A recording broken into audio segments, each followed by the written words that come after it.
آج بھی لوگ جو بدعت نئے کام دین میں شروع کرتے ہیں، ذرا وہ اپنے انجام سے بے خبر نہ ہو۔ انجام بہت برا ہے، شرک کی طرف نہ جائیں، بلکہ ہم کسی کو شریک رب کے ساتھ ہی ٹھہراتے ہیں۔ لوگ بڑے فتوے لگاتے ہیں، جی بریلوی جو ہیں فلاں کو شریک ٹھہراتے ہیں، فلاں کو۔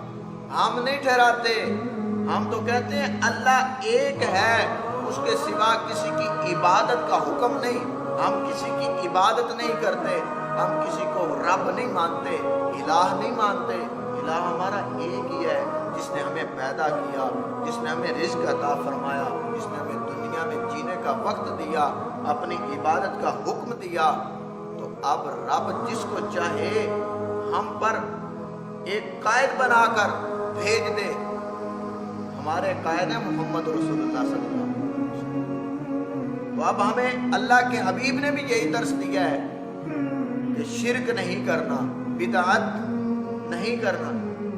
یعنی کہ بدعت وہ ہوتی ہے کہ ایسا کام شروع کرنا دین کے اندر جو پہلے نہ ہو۔ بدعت بھی دو قسموں کی ہوتی ہے۔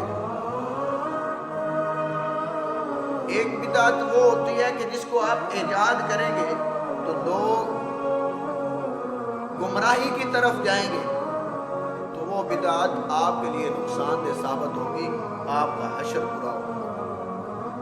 اور بدعت حسنہ وہ ہے کہ اگر آپ ایجاد کرتے ہیں کہ دین میں یہ کام کر لیں، تو وہ بدعت ایسی بدعت ہے جو آپ کے لیے فائدہ مند ہوگی اور کام کرنے والے کے لیے بھی فائدہ مند ہوگی۔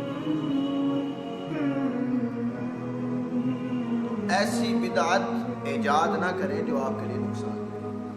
اب ایک اور بات کا بھی پتہ چل گیا کہ سب سے پہلے جس نے شرک و بدعت کا کام کیا وہ عمر بن لوحی ہے، اس نے شرک و بدعت کو ایجاد کیا۔ تو اللہ تعالی ہمیں شرک و بدعت سے محفوظ فرمائے اور صحیح دین حق کا راستہ ہمیں عطا فرمائے اور اسی پر ہمیں اللہ تبارک و تعالیٰ کی رات چلائے۔ تو یہی ہماری آخرت بھی اچھی، اس سے ہی ہماری آخرت بھی اچھی ہوگی اور